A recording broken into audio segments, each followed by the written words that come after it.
Mesdames et messieurs, fidèles téléspectateurs de Bonjour le Faso, nous sommes ravis de vous retrouver ce mercredi matin pour l'aventure Bonjour le Faso. Alors, comment démarrer l'aventure sans vous dire bonjour? Bonjour à tous et bienvenue. Alors, 72 heures pour célébrer les produits de la terre, c'est donc une activité à venir et c'est organisé par par le réseau Slow Food Burkina et on va recevoir les coordonnateurs ou sinon les premiers responsables de ce réseau sur ce plateau pour parler notamment donc des 72 heures pour célébrer les produits issus de la terre qu'on appelle Terra Madre. On va notamment parler de cette activité à venir dans la rubrique invité du jour et plus tard on va recevoir sur notre plateau notamment un artiste qui a été consacré Sodaga d'Or 2025. Donc, Bark Bigamazou est notre deuxième invité. Il sera là, artiste musicien FDS. Il sera là aussi pour nous parler de ce prix. Mesdames et messieurs, installez-vous confortablement. Nous démarrons l'aventure tout de suite et maintenant avec la première rubrique. C'est à la découverte d'eux qui nous conduit tout droit au mémorial Thomas Sankara. Nous sommes installés au mémorial Thomas Sankara pour vous parler des projets d'infrastructure, pour vous parler également du mausolée. On poursuit avec le témoignage du coordonnateur de PSIM INTS, entendez par là projet de construction des infrastructures du mémorial Thomas Sankara. Nous allons écouter M. Étienne Lompo pour la deuxième partie de son intervention et on revient. Et il est également prévu ici que nous puissions avoir des parcours voilà, qui seront jalonnés par des statues. Une statue géante du président Thomas Sankara, des statues pour les 12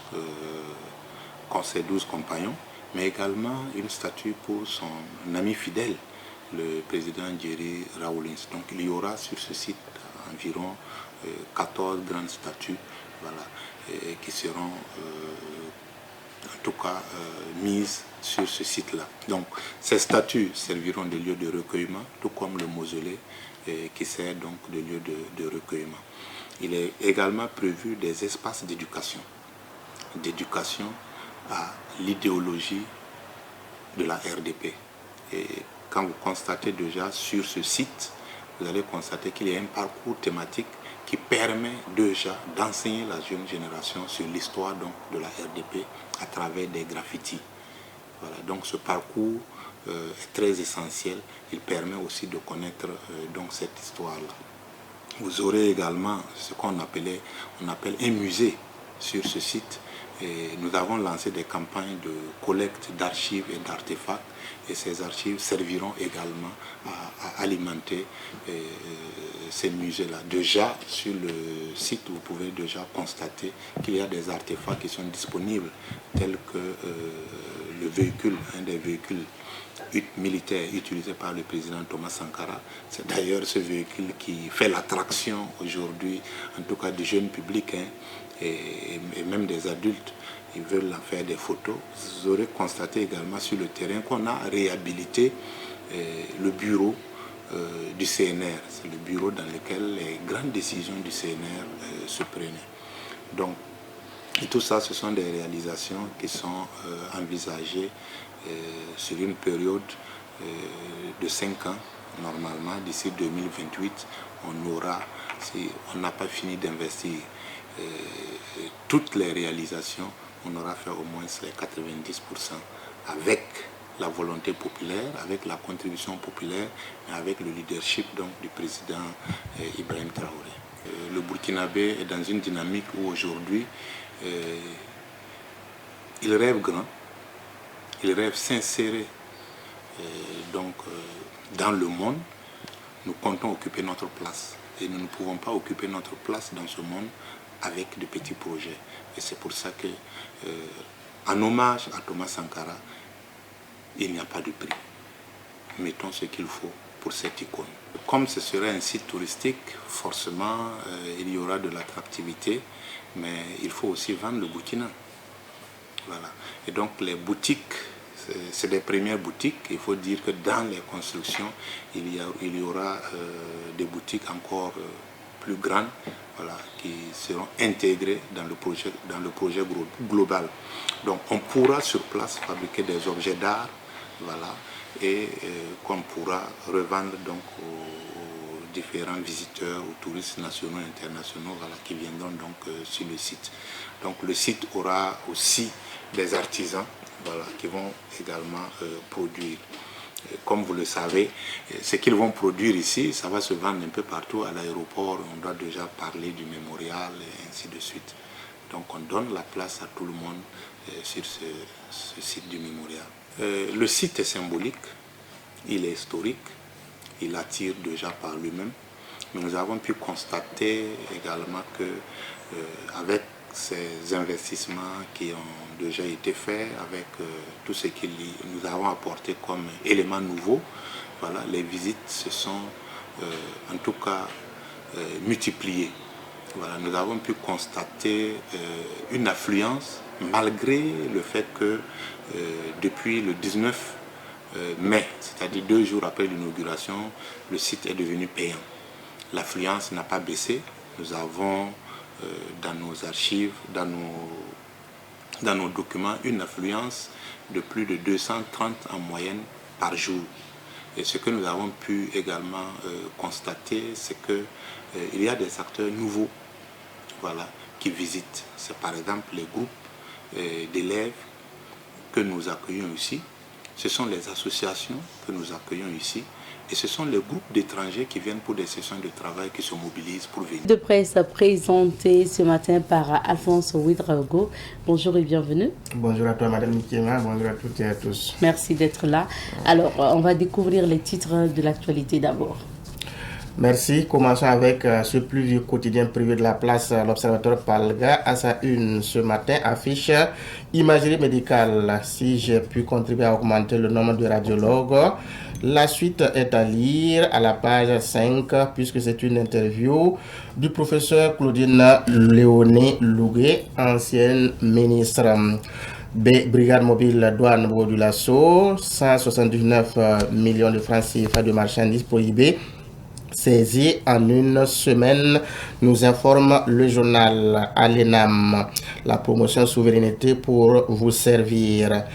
Une médiathèque de 750 briques offerte par Inoussa Kanazwe dans la foulée.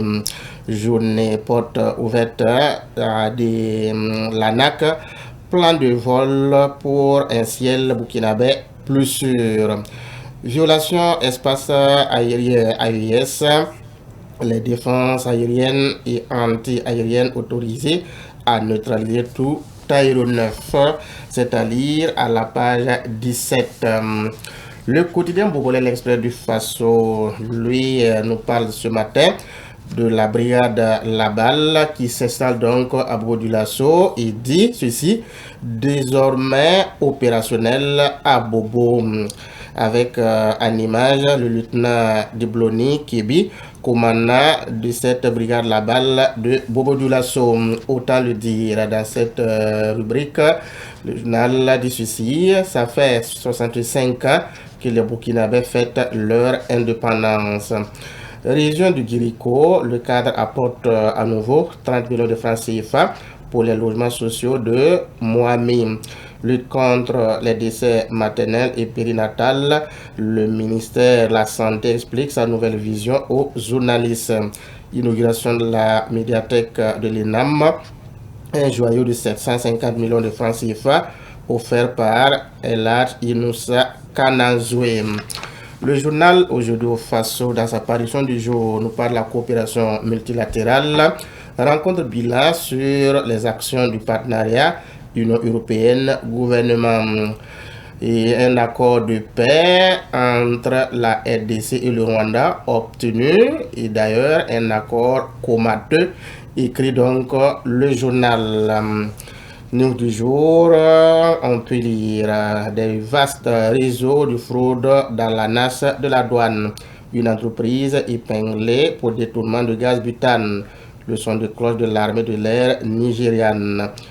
Le colonel Dieudonné Simon, sauveur de Patrice Talon, nous apprend le journal Aujourd'hui au Faso. le journal Le Pays, dans sa parution du jour, nous parle donc du Conseil supérieur de la magistrature et nous apprend que 7 membres ont prêté serment. Amélioration de la formation des énarques, Metal Group offre une médiathèque d'une valeur de 750 millions de francs CFA. Rue de Ouaga, les habitudes alimentaires à risque et sont à découvrir à la page 13 du journal, puisque ce sont donc des conseils de Yasmine Zerbo. Révélation, douane burkinabé, près de 1107 milliards de francs CFA mobilisés de janvier à fin septembre 2025. Football au Burkina, bientôt des projets spécifiques pour les anciens joueurs.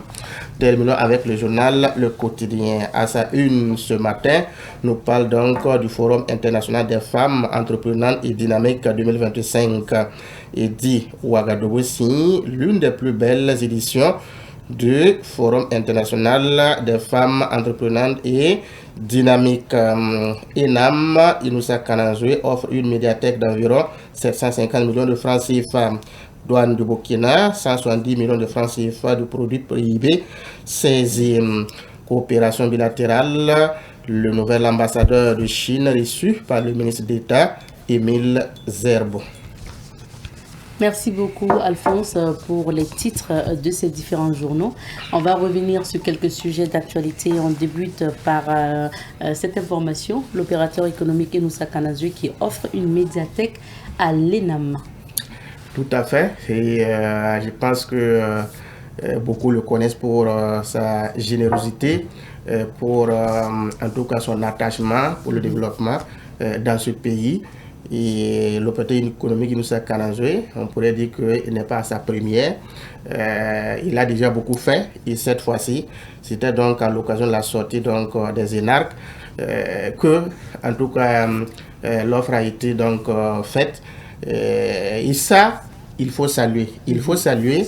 Et c'est la preuve que nous avons des opérateurs économiques burkinabés qui se soucient, en tout cas, de la quête du savoir, du renforcement, de la formation des agents donc, de notre administration.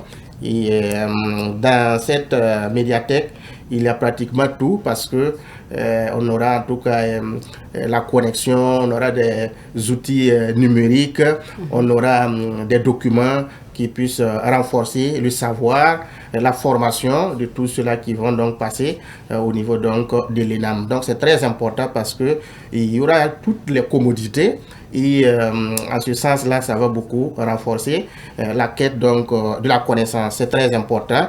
Et à hauteur de 750 millions de francs CFA, et avec le contexte dans lequel nous sommes, c'est quand même énorme et ça mérite donc d'être salué. Bien sûr. Et deuxième sujet, on parle sport maintenant, football avec l'équipe nationale senior du Burkina. Alors, réaction sur la liste de Brahma Traoré pour la CAN. Alors, 25 joueurs convoqués pour cette compétition prestigieuse et continentale.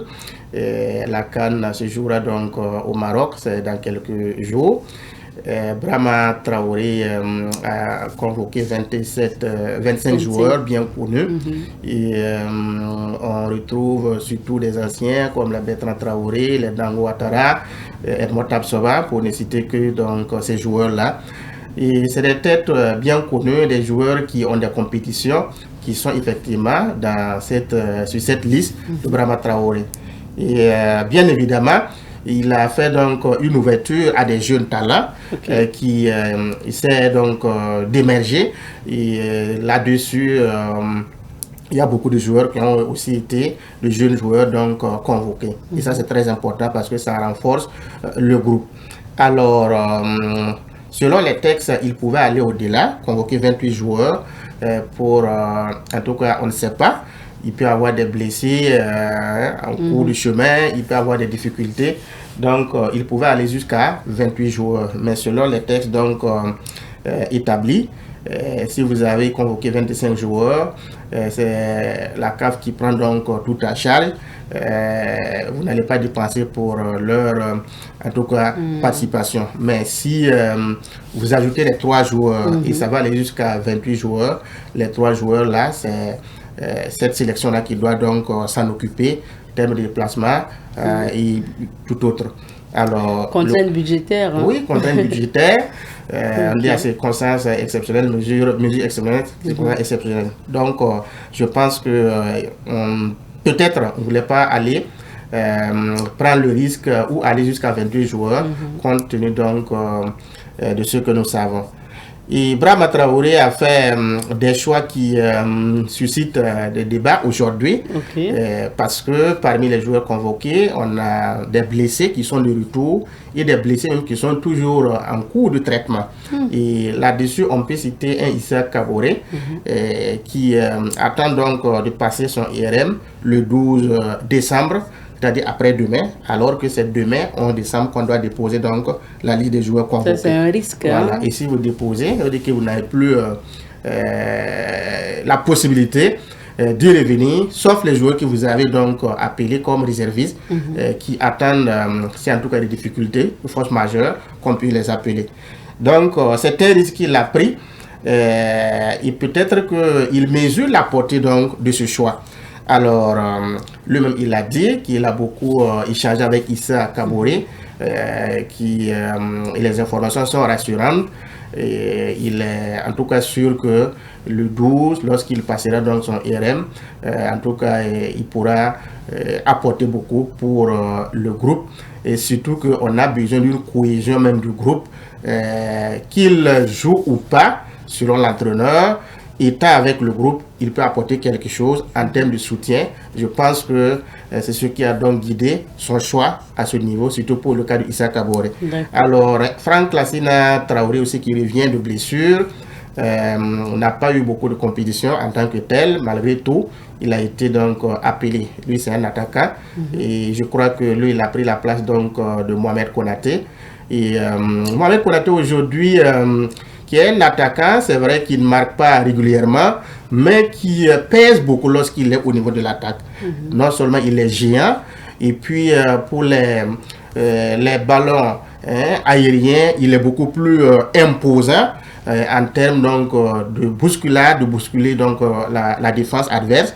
Il est beaucoup plus imposant à ce niveau. Ce qui permet de créer des espaces pour ceux qui sont au niveau donc, de l'attaque, de pouvoir faire quelque chose.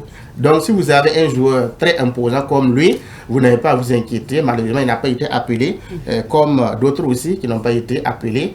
Et c'est ce choix donc qui fait polémique aujourd'hui par rapport à la liste donc publiée par Brahma Traoré pour participer donc à cette compétition, la CAN. Donc, en un mot comme en mille, l'entraîneur assure, mais des observateurs s'inquiètent vu ce que donc je viens donc d'évoquer tout à l'heure. Bah, et nous on dit tout compte fait, bonne chance.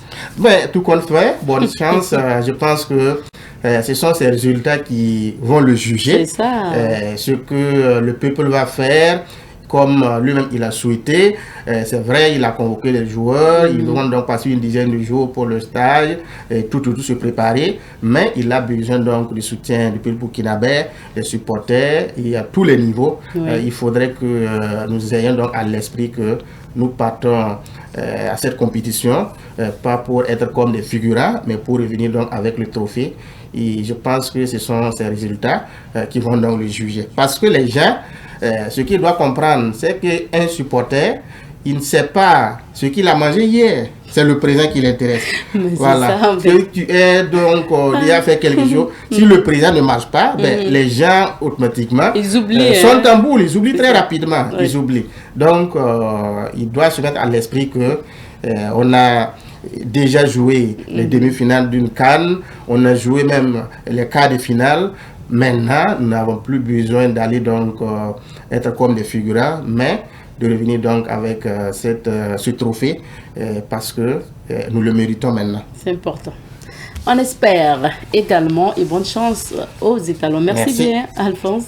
Et on va maintenant tourner dans quelques villes d'affaires pour découvrir les couleurs du temps. C'est l'heure de la météo. Et ce matin, pour la rubrique invité du jour, nous recevons le réseau Slow Food Burkina. Nous sommes avec M. Jean-Marie Koualga, coordonnateur national du réseau Slow Food Burkina. Bonjour, M. Koualga. Bonjour, madame. Bienvenue encore Merci, sur ce plateau. On est encore là. C'est ça. En octobre, on parlait de la journée mondiale de l'alimentation.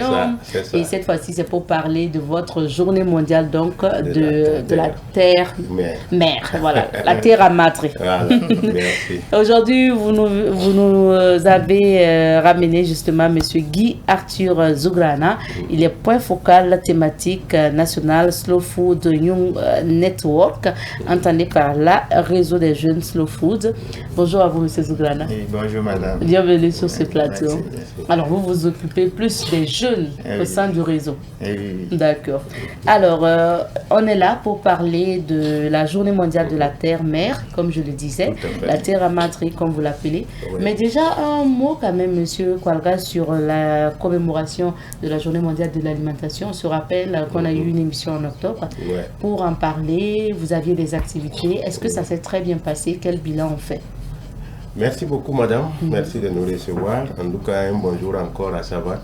Et on a toujours du plaisir à nous retrouver sur le plateau pour partager. Et voilà, merci pour la question. Effectivement, nous avons participé à la célébration de la journée mondiale de l'alimentation en octobre. Oui. Et on se rappelle aussi que le mois d'octobre, c'est le mois du consommer local pour l'espace Umoa.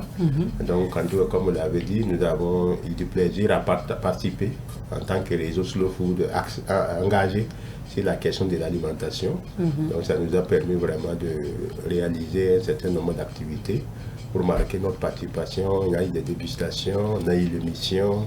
En tout cas, on a eu des cadres de partage et nous avons été satisfaits de notre participation, du fait que nous avons donné de la voix sur le message de Slow Food par rapport à l'alimentation, qui est vraiment axé surtout sur la souveraineté alimentaire, qui est que nous devons travailler à ce que sa communauté puisse être maître vraiment de son alimentation. C'est par ça que nous pouvons être vraiment en sécurité et c'est ça que nous pouvons tirer tous les profits possibles de l'alimentation, qui n'est pas seulement pour manger, mais aussi pour valoriser notre identité, nos valeurs, pour préparer notre aujourd'hui et demain. Donc l'alimentation est liée à notre histoire, à notre culture, à notre territoire et nous voulons interpeller sur tout ça et ça a été l'occasion pour nous de passer le message et merci à Savat pour ce partenariat que nous avons avec vous dans ce sens. Merci beaucoup. Madame. Alors c'est bien de rappeler les grands points concernant Slow Food Burkina parce que je le dis, chaque émission on considère qu'il y a une nouvelle personne qui nous regarde. C'est vrai que plusieurs fois vous avez dit ce que vous faites, mais c'est bien de revenir. C'est quoi Slow Food Burkina? C'est quoi ses missions? C'est quoi ses objectifs? Tout à fait, merci beaucoup. En tout cas, le réseau Slow Food, c'est un mouvement mondial qui est basé en Italie, dans une ville qui s'appelle Bra. Et donc, ce mouvement a été né dans les années 89.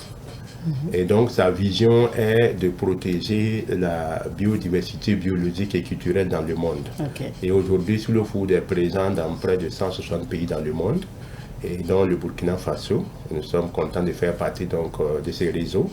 Et Slow Food, c'est beaucoup plus une plateforme, beaucoup plus un cadre qui rassemble surtout les individus et les communautés qui sont engagés, qui sont soucieux surtout de la disparition de la biodiversité chez eux, qui peut être l'alimentation, ça peut être l'environnement, ça peut être les animaux, ça peut être les valeurs alimentaires que nous voyons malheureusement que nous perdons. Slow Food est vraiment un cadre pour ces personnes et ces communautés-là de pouvoir se mettre ensemble et travailler à sauvegarder ce qui disparaît. C'est vrai que Slow Food est axé sur l'alimentation, mais l'alimentation dans un sens global, comme je le disais tantôt, qui est que l'alimentation est vectrice de notre identité, de notre être, de notre aujourd'hui, de notre passé, de notre présent et de notre avenir. Parce que l'alimentation, ce n'est pas seulement pour manger, pour satisfaire la faim, mais c'est aussi pour se déterminer, pour se montrer, pour se déterminer, pour se présenter, pour se réjouir de ce qu'on a. Parce que l'alimentation porte notre culture, l'alimentation porte notre territoire, l'alimentation porte notre histoire, et l'alimentation en un mot, c'est nous-mêmes. Perdre donc l'alimentation, notre alimentation, c'est perdre ce que nous avons comme valeur. Donc voilà pourquoi Slow Food dans le monde œuvre à cela. Et au niveau du Burkina, nous sommes en train de travailler aussi à mettre en œuvre cette vision, avec nos communautés, avec les personnes engagées avec nous, de sorte à ce que cela soit une réalité, parce que vous n'êtes pas sans savoir qu'au niveau du Burkina, nous avons beaucoup de choses aussi que malheureusement nous sommes en train de perdre, et ça vaut la peine que nous puissions travailler ensemble à les préserver pour le bien d'aujourd'hui et aussi de demain. C'est important. Le développement durable. D'accord. Et il y a cette section aussi des jeunes au sein de Slow Food de Burkina. Monsieur Zougrana, vous vous occupez des jeunes, et comment vous les impliquez? Et c'est quoi en fait les activités que vous menez avec les jeunes pour les intéresser à l'alimentation? Ok, merci beaucoup madame pour l'invitation déjà.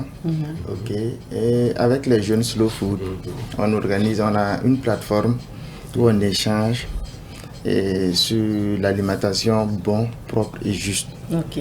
Ok, et on incite également les jeunes de moins de 35 ans à vraiment se mettre dans l'agriculture durable, l'agriculture et l'élevage durable. Et avec ces jeunes-là, on organise quand même quelques événements. Et on a la visite des fermes. On a des jeunes en tout cas qui investissent, qui ont commencé vraiment à travailler, à avoir des fermes. Au début, ce n'était pas faisable, les gens ne misaient pas dans les fermes. Mais aujourd'hui, on associe et on part dans les fermes. Et on essaie de leur dire de vraiment produire ce qui est naturel, bio, voilà, pour déjà même pour notre santé et pour la santé humaine et la santé des terres, parce que voilà, pour éviter la dégradation et puis voilà. Et donc ce sont les événements qu'on fait. En tout cas, on organise ça pour l'instant, c'est un début et c'est la première année que je préside en tout cas en tant que jeune responsable point focal de la thématique Youth Network, et pour l'instant c'est ce qu'on a commencé. D'accord. Voilà. Donc pour les jeunes c'est plus les échanges, la sensibilisation. Mais monsieur Koualga, est-ce que pour les activités terrain, par exemple on va parler des 72 heures à venir et tout, on implique ces jeunes là aussi à pouvoir participer? Bon, tout à fait, merci beaucoup. Merci à Zougrana pour le partage et tout le travail qui est fait pour impliquer les jeunes, mais aussi pour les intéresser à des questions parfois qu'on pense n'est pas jeune, mais que nous pensons doit être vraiment les jeunes. L'agriculture, l'élevage, c'est très important. La question de prendre soin de la terre, c'est très important. Et donc, si vous ajoutez un peu ce qu'il a dit aussi, au niveau de Slow Food, nous avons la journée mondiale que nous célébrons qui s'appelle Disco Soup Day, donc qui est célébrée chaque année en avril, surtout le 30 avril, et c'est vraiment porté par les jeunes et le réseau Youth Network de Slow Food, le réseau des jeunes Slow Food, et chaque année en avril, c'est célébré pour interpeller sur le fait le gaspillage alimentaire, mais beaucoup plus la négligence de certains mets, de certains aliments, certaines cultures qui malheureusement beaucoup de gens négligent, et nous devons revenir pour valoriser ça. Donc c'est intéresser les jeunes à cette dynamique-là, et chaque année on essaie de le développer. Certainement que 2026 on vous reviendra. D'accord. Avec les jeunes. Et tout récemment, il peut en parler. Il était en mission à Sri Lanka, peut-être qu'il peut dire deux mots là-dessus. C'était pourquoi? Le thème en tout cas c'était pour un forum Nyeleli, et le thème c'était la souveraineté alimentaire et la biodiversité. D'accord. Oui. Et il y a eu la participation d'une centaine de pays, dont plus de 500 représentants, environ 200 pays au Sri Lanka. Et lors de ce forum, on a eu à faire des échanges, des panels sur la souveraineté alimentaire, toujours sur le bien-être.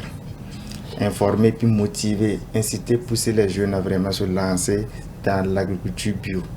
Voilà, bio, l'agriculture, l'élevage bio. On nous a donné les conseils pour cela et montrer les avantages et les inconvénients de la production, des productions qui ne sont pas durables. Donc, il faut aller au bio. Il faut aller au bio. Alors, monsieur Koualga, on va parler maintenant de la prochaine activité à venir, puisque vous organisez en 72 heures une activité appelée Terra Madre. Dites-nous qu'est-ce que c'est et c'est dans quel contexte vous avez créé cette activité. D'accord, merci madame. En fait, il faut dire que le réseau Slow Food, comme je l'ai dit, c'est un mouvement mondial qui vise vraiment à promouvoir le développement durable. Et donc, pour cela, Slow Food a décrété le 10 décembre comme journée mondiale de la mère terre. Donc, ce que nous appelons en anglais, c'est Terra Madre Day. Voilà, donc c'est anglais mélangé à l'italien. Donc c'est journée de la mère terre. Donc chaque année, le 10 décembre, on invite tous les réseaux à travers le monde à pouvoir initier des activités pour marquer cette journée et pouvoir aussi passer le message de Slow Food, interpeller, sensibiliser et faire de sorte à ce que tout le monde prenne conscience que la terre qui est comme notre mère, parce que nous recevons tout de la mer. Et donc cette célébration chaque année est vraiment importante. Et cette année, au niveau international, on a décrété du 6 au 14 décembre comme la période au cours de laquelle chaque communauté slow food, chaque slow foodien, là où il est, doit pouvoir initier des activités et participer. C'est pour ça qu'au niveau du Burkina, en plus de ce que chaque communauté à travers le pays organise ces petites activités à son sein, nous avons aussi cette organisation un peu importante au niveau national pour marquer cela. À Yako, les 6, par exemple, ils ont fait une rencontre importante où ils ont marqué vraiment cette célébration. Donc, nous avons décrété donc de célébrer cette journée-là sous forme vraiment de 72 heures, donc 3 jours vraiment d'intenses activités pour marquer cette journée. Donc, ça sera du 12 au 14, donc 12, 13, 14 décembre à Samba. Et donc, nous avons voulu que vraiment, à l'intérieur de cette célébration-là, ces 3 jours nous permettent de rassembler un certain nombre d'activités pour lesquelles nous pensons que ça va créer des occasions pour présenter ce que nous faisons avec d'autres partenaires, mais aussi échanger, débattre de ce que la problématique de l'alimentation doit être au centre de la réflexion aujourd'hui et de l'engagement de tout un chacun en termes de changement d'habitudes alimentaires pour aller vers le système alimentaire durable. Donc, ces 3 jours seront vraiment célébrés pour répondre à cette journée-là. D'accord. 3 jours d'activité et je crois qu'on a les images, notamment des photos aussi de l'édition passée de la Terre à Madrid. On verra avec la complicité de la réalisation ce qui s'est passé à l'édition passée. Mais déjà pour cette année, avant de parler du programme d'activité, M. Zouglana, comment les jeunes vont contribuer, vont participer à ces 72 heures? Ok, pour ces 72 heures, en tout cas, on aura la présence, la participation de plusieurs jeunes du réseau, puisqu'on a une plateforme, et de plusieurs producteurs, des jeunes qui sont producteurs, des fermiers qui vont participer. Vous-même, vous êtes dans l'élevage, non? Effectivement, je suis dans l'élevage. Dans l'agriculture. Dans l'agriculture et également dans l'élevage parce que je produis en tout cas j'ai une ferme qui produit des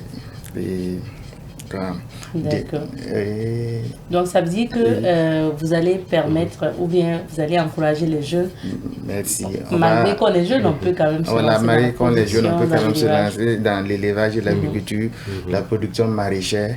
Voilà, puisqu'on a la production maraîchère. On invite même les jeunes souvent à venir à la ferme pour visiter, voir, leur montrer les techniques. La production et à côté élevage, on a les poules locaux, les poulets locaux, tout ça là, et puis bon, etc. D'accord. Et ce jour-là, on a la participation de plusieurs jeunes fermiers, comme je le disais, et qui vont partager leur expérience, parce qu'il y aura des panels, et voilà, ils vont partager l'expérience, ils vont inviter quand même les jeunes à se lancer et les montrer que c'est possible, parce qu'on a eu des jeunes quand même qui ont réussi dans l'élevage, qui réussissent vraiment dans l'élevage et l'agriculture bio, sans produits chimiques et autres, et c'est possible, la terre, puisqu'on a des techniques quand même simples bio, et lorsqu'on pratique ça là, on peut produire et puis avoir une rentabilité. La terre ne ment pas, comme on le dit. Donc, M. Falga, on va parler du programme d'activité pour les 72 heures de la Terre à Madrid Day. Qu'est-ce qui est prévu pour ces 72 heures qui vont valoriser la terre, les produits de la terre, et voilà, les produits bio surtout? Ok, merci bien. En tout cas, durant les 3 jours, comme on l'a dit, il y aura vraiment un important nombre d'activités qui seront menées comme Zouglana le soulignait. Il faut dire aussi que pour ajouter, pour la question des jeunes, nous avons les scolaires que nous sommes en train de mobiliser, qui sont les jeunes qui sont sur les bancs et qui doivent comprendre aussi la question du développement durable, de la problématique de l'agriculture, de l'alimentation aujourd'hui. Donc on a les scolaires qui sont mobilisés et nous invitons en tout cas tous ceux qui sont comme élèves, tous ceux qui sont des élèves, des étudiants qui peuvent participer. C'est des thématiques importantes qui seront abordées et qui peuvent beaucoup les intéresser. Et donc durant ces 3 jours, comme on l'a dit, c'est 72 heures de la mère terre. Et le thème que nous avons retenu, c'est vraiment de pouvoir vraiment réfléchir sur beaucoup de choses, parce que le thème c'est slow food, ferme slow food, semences paysannes, agroécologie et souveraineté alimentaire. Donc cela va faire que tout ce qui va se mettre en place vont répondre à l'objectif de ce thème-là, parce que nous voulons que à travers ces 3 jours, nous aurons la rue marchande qui va être là donc pour accueillir les différents producteurs qui viendront présenter ce qu'ils font et permettre aux consommateurs de profiter aussi de ces produits agroécologiques bons, propres et justes que nous disons, et aussi avoir un moment d'échange avec les producteurs, parce que pour nous, nous souhaitons que ce soit les producteurs qui viennent et qui parlent directement aux consommateurs. Donc il n'y a pas seulement que de payer les produits, mais d'avoir l'occasion d'échanger avec le producteur pour qu'il vous explique comment il produit. Par exemple, nous Brana parlait de l'agriculture bio, de la production bio, mais nous disons surtout bonne, propre et juste. C'est pour vous permettre d'expliquer cela, que le consommateur puisse comprendre cela, parce que c'est très important. À cela, il faut nous dire que le consommateur, c'est un coproducteur.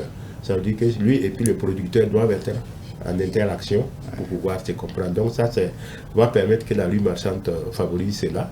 Et nous aurons aussi le 12, nous allons avoir donc un atelier bilan, parce que nous avons travaillé à mettre en place des banques de semences communautaires qui ont beaucoup vraiment contribuent beaucoup à sauvegarder la biodiversité, à valoriser notre agriculture, notre alimentation locale.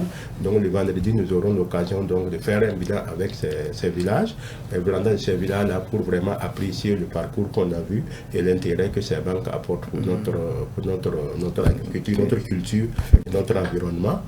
Et après le vendredi, nous aurons la cérémonie le samedi, la cérémonie officielle. Dieu merci, nous avons vraiment l'accompagnement de la délégation spéciale de Saba. Nous remercions de passage le président de délégation qui est vraiment sensible à notre vision et qui nous accompagne toujours. Donc c'est le président donc il va présider la cérémonie, l'événement. Et donc nous sommes très contents de pouvoir faire cette cérémonie le samedi à partir de 9h30. Et nous avons le parrainage du professeur Nanema, un ancien chercheur de l'université de Kizerbo, qui est vraiment une personne de ressources très importante sur les questions vraiment de développement durable. Et donc nous remercions toutes ces personnalités qui nous accompagnent.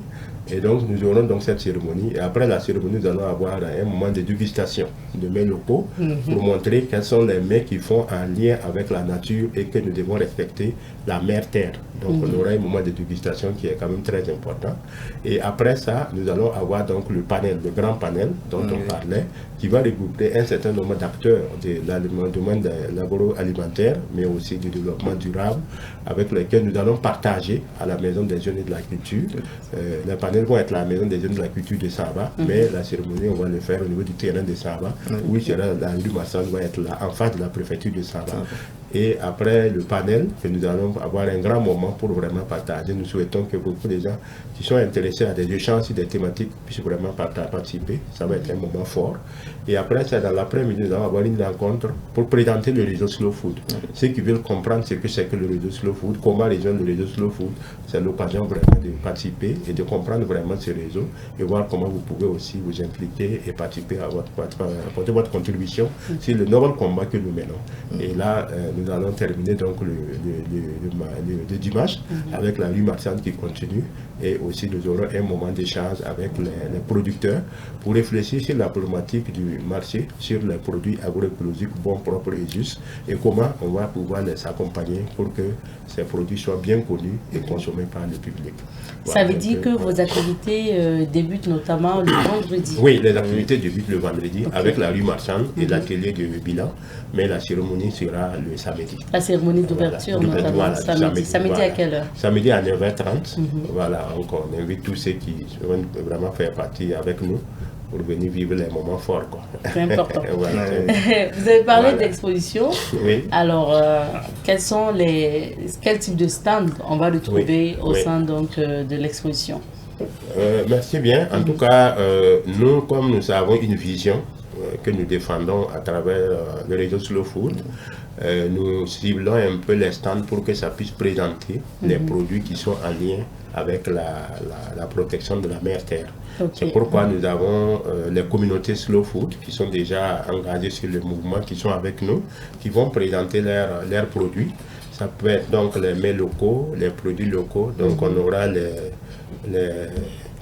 babenda, les souma, ça c'est pour la restauration. Voilà, les amener et consorts. Les gnons, les voilà, donc on aura tous ces mets-là pour montrer véritablement que on saura que c'est la terre qui nous donne tout ça. Et voilà, nous ne devons pas les abandonner. Ça, c'est très important. Mais nous aurons aussi des centres animés par des partenaires aussi associatifs ou autres qui sont sur le terrain et qui mènent aussi des activités similaires à nous, qui vont aussi participer pour partager présenter leurs productions aussi.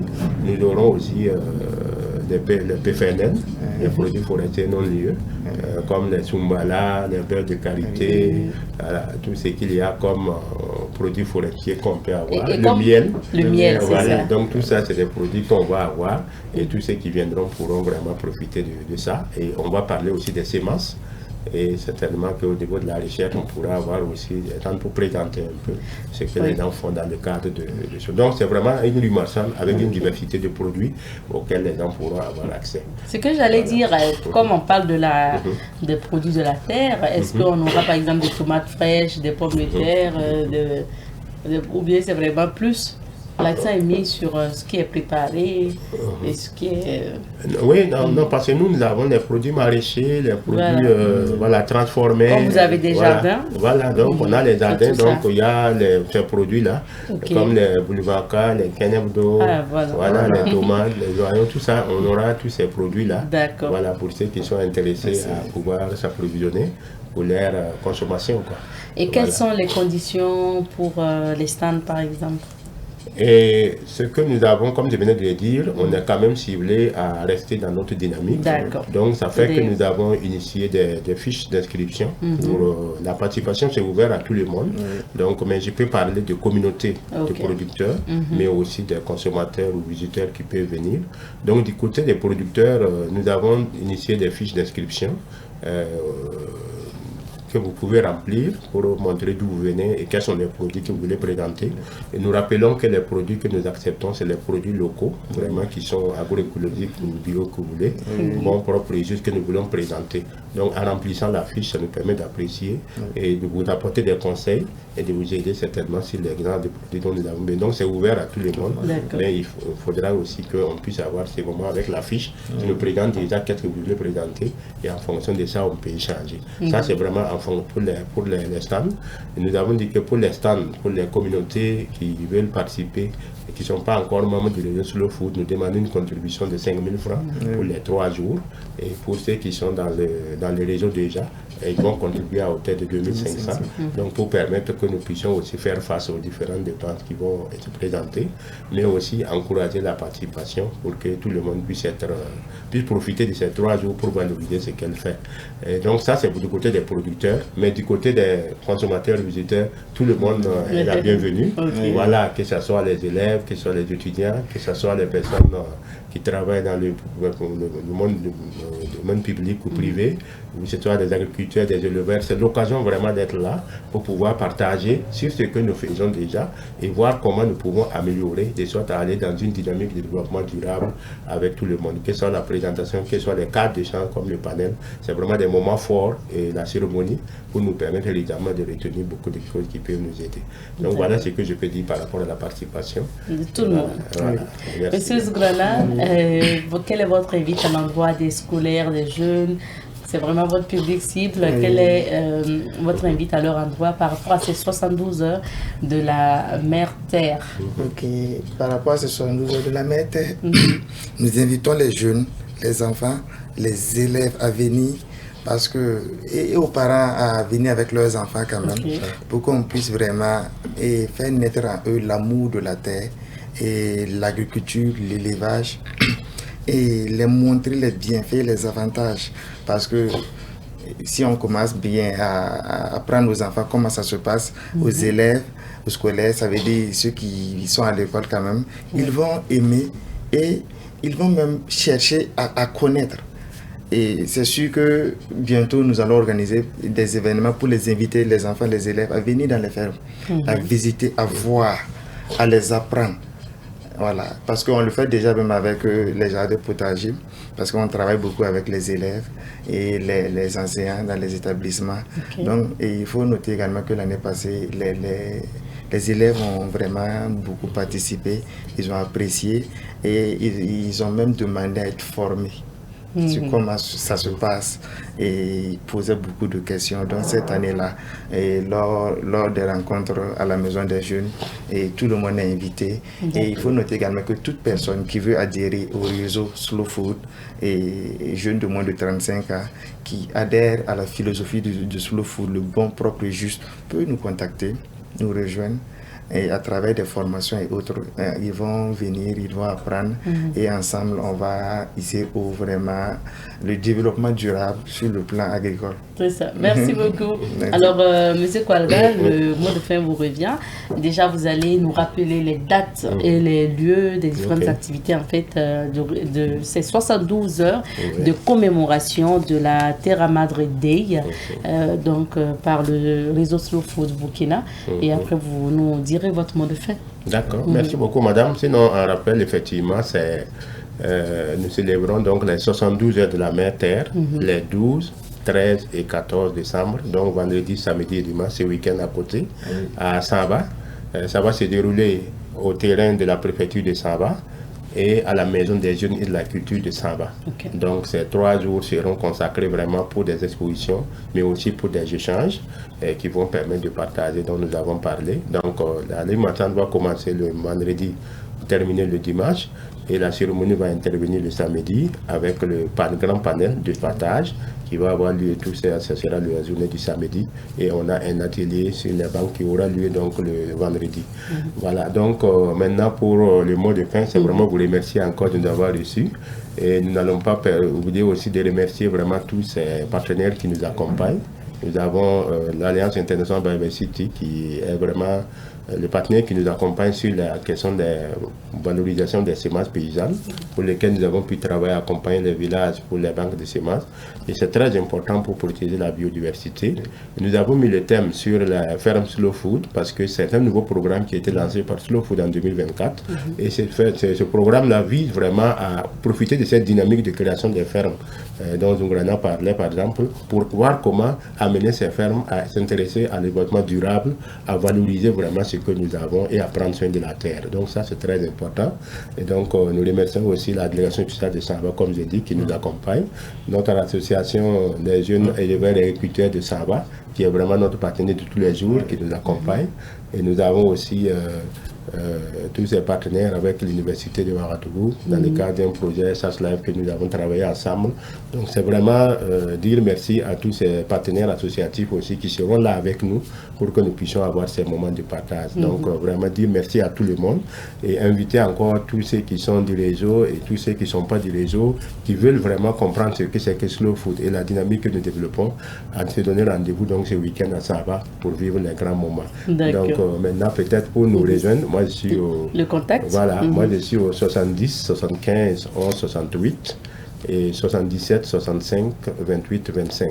Vous allez rappeler voilà, 70 75 11 68 et 77 65 28 25. Ça, ce sont mes numéros de contact. Et donc, Zungrana donnera pour lui après aussi. Et donc, je vous remercie beaucoup. Merci encore à Savane.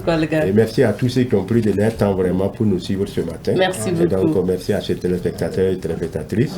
Donc, on se donne rendez-vous ce week-end à Samba pour fêter les valeurs de la terre-mère. C'est important. Beaucoup. Merci, monsieur Zungrana. Votre contact pour finir? C'est le 62 52 38 58 et le 56 96 59 06. Merci beaucoup.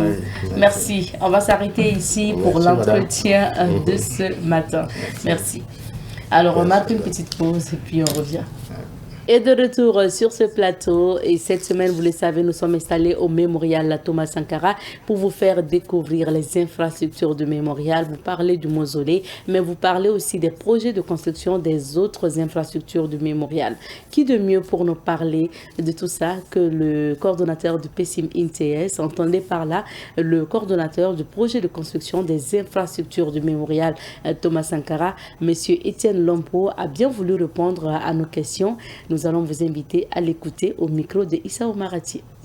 Il faut dire simplement que le projet de construction des infrastructures du mémorial Isidore Noël Thomas Sankara est un projet qui est né en janvier 2024 et donc qui est placé sous la tutelle donc, du ministère en charge de la culture, avec des objectifs bien précis, voilà, réalisés sur le site du mémorial, voilà, des infrastructures culturelles, touristiques, et aussi contribuer donc à la promotion des idéaux du père de la Révolution d'août 1983. Et il faut dire que le CIMTS, qui était bien connu, est une association, voilà, d'utilité publique, voilà, qui a porté l'initiative du mémorial, donc en tant qu'association. Et aujourd'hui, qui est un acteur aussi très important donc, dans la réalisation donc, de ce mémorial. Donc le PCIM-INTS, qui est du ministère de la Culture, et le CIMTS sont des structures qui travaillent en étroite collaboration pour que le mémorial Thomas Sankara soit une réalité. Ben, il faut dire que c'est une idée qui est née d'abord, j'allais dire, de la forte volonté voilà, de la population burkinabé d'ériger voilà, un mémorial en hommage au président Thomas Sankara. Voilà. Et cette idée a prospéré et aujourd'hui portée au plus haut niveau par le chef de l'État, donc le président du Faso, le capitaine Ibrahim Traoré. Donc sur le plan national, c'est bien porté, et sur le plan international, il y a eu la volonté populaire. Et donc, comme cela s'est matérialisé par la mise en œuvre donc, de ce projet, qui vise donc à contribuer à la sauvegarde et à la promotion donc, des idéaux donc, du père de la Révolution d'août 1983. Donc, on peut dire que c'est un projet populaire qui appartient à tout le monde sur le plan national et sur le plan international. Donc, ce projet, nous avons la lourde responsabilité donc, de le mettre concrètement en œuvre donc, sur le terrain. Il faut dire déjà que le projet entend réaliser plus d'une quinzaine d'infrastructures culturelles et touristiques, à but éducatif, à but des salles polyvalentes, ainsi de suite. Je vais revenir là-dessus. Mais le site qui s'étend sur une superficie d'environ 14 hectares va également comporter des espaces de loisirs, de jeux, de détente. Voilà. Et bien sûr des espaces qui vont symboliser les différents engagements du président Thomas Sankara. En termes d'infrastructures sur le plan symbolique, je vais déjà parler du mausolée. Voilà. Comme vous le savez, les corps du président Thomas Sankara et de ses 12 compagnons ont fait un certain périple en termes de voyage, donc de Dahomey, ainsi de suite. Et aujourd'hui, ces corps reposent au sein d'un mausolée qui a été inauguré par le chef de l'État, voilà, le 17 mai 2025. Donc c'est la première grosse infrastructure. Et en plus de cette infrastructure, il est prévu qu'il y ait une tour dénommée Tour Thomas Sankara, qui sera haute donc, de 87 mètres de hauteur. Voilà. C'est également une hauteur symbolique par rapport à la date. Au-delà de la tour, il est prévu aussi une salle polyvalente qui pourra accueillir divers spectacles. Voilà. Ici, des salles de réunion. Il y aura également ce que l'on peut appeler une bibliothèque numérique qui est prévue ici, une bibliothèque numérique et une bibliothèque physique. Vous savez que la Révolution d'août 83 a beaucoup produit, tant sur le plan national que sur le plan international. Voilà. Et c'est une histoire qui est restée un peu dans les, j'allais dire, dans les tiroirs, et cette histoire mérite d'être connue. Et il est également prévu ici que nous puissions avoir des parcours voilà, qui seront jalonnés par des statues. Une statue géante du président Thomas Sankara, des statues pour ses 12 compagnons, mais également une statue pour son ami fidèle, le président Jerry Rawlings. Donc il y aura sur ce site environ 14 grandes statues, voilà, qui seront en tout cas mises sur ce site-là. Donc ces statues serviront de lieu de recueillement, tout comme le mausolée qui sert donc de lieu de recueillement. Il est également prévu des espaces d'éducation à l'idéologie de la RDP. Et quand vous constatez déjà sur ce site, vous allez constater qu'il y a un parcours thématique qui permet déjà d'enseigner la jeune génération sur l'histoire de la RDP à travers des graffitis. Voilà, donc ce parcours est très essentiel. Il permet aussi de connaître donc cette histoire-là. Vous aurez également ce qu'on appelle un musée sur ce site. Et nous avons lancé des campagnes de collecte d'archives et d'artefacts, et ces archives serviront également à alimenter ces musées-là. Déjà, sur le site, vous pouvez déjà constater qu'il y a des artefacts qui sont disponibles, tels que le véhicule, un des véhicules militaires utilisé par le président Thomas Sankara. C'est d'ailleurs ce véhicule qui fait l'attraction aujourd'hui, en tout cas du jeune public, et même des adultes. Ils veulent en faire des photos. Vous aurez constaté également sur le terrain qu'on a réhabilité le bureau du CNR. C'est le bureau dans lequel les grandes décisions du CNR se prenaient.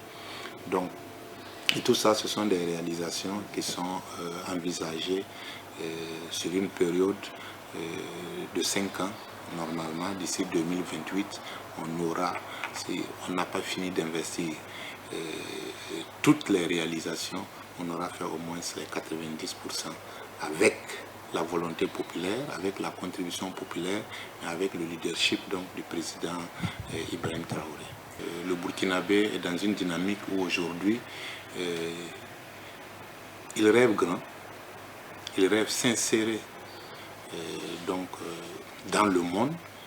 Nous comptons occuper notre place et nous ne pouvons pas occuper notre place dans ce monde avec de petits projets. Et c'est pour ça que, en hommage à Thomas Sankara, il n'y a pas de prix. Mettons ce qu'il faut pour cette icône. Comme ce serait un site touristique, forcément, il y aura de l'attractivité, mais il faut aussi vendre le Burkina. Voilà. Et donc les boutiques, c'est des premières boutiques. Il faut dire que dans les constructions, il y aura des boutiques encore plus grandes, voilà, qui seront intégrées dans le projet global. Donc on pourra sur place fabriquer des objets d'art, voilà, et qu'on pourra revendre donc aux différents visiteurs, aux touristes nationaux et internationaux, voilà, qui viendront donc sur le site. Donc le site aura aussi des artisans, voilà, qui vont également produire. Comme vous le savez, ce qu'ils vont produire ici, ça va se vendre un peu partout à l'aéroport. On doit déjà parler du mémorial et ainsi de suite. Donc on donne la place à tout le monde sur ce site du mémorial. Le site est symbolique, il est historique, il attire déjà par lui-même. Mais nous avons pu constater également que avec ces investissements qui ont déjà été faits, avec tout ce que nous avons apporté comme éléments nouveaux, voilà, les visites se sont en tout cas multipliées. Voilà, nous avons pu constater une affluence malgré le fait que depuis le 19 mai, c'est-à-dire 2 jours après l'inauguration, le site est devenu payant. L'affluence n'a pas baissé. Nous avons dans nos archives, dans nos documents, une affluence de plus de 230 en moyenne par jour. Et ce que nous avons pu également constater, c'est qu'il y a des acteurs nouveaux, voilà, qui visitent. C'est par exemple les groupes d'élèves que nous accueillons ici. Ce sont les associations que nous accueillons ici. Et ce sont les groupes d'étrangers qui viennent pour des sessions de travail, qui se mobilisent pour venir. Vous écoutiez à l'instant le témoignage de M. Étienne Lompo. Il est le coordonnateur de PESIM INTS. Entendez par là le projet de construction des infrastructures de mémorial Thomas Sankara qui nous parlait justement des infrastructures de mémorial, des projets avec donc d'autres infrastructures à venir. On dit merci à Issa Omarati qui a réalisé l'interview pour nous. Alors, fidèles téléspectateurs, on va s'arrêter ici pour l'émission de ce matin. Merci à vous qui nous avez suivis jusqu'à présent. Prenez soin de vous et on se retrouve, Inch'Allah, demain pour d'autres aventures. Portez-vous bien et on se dit que...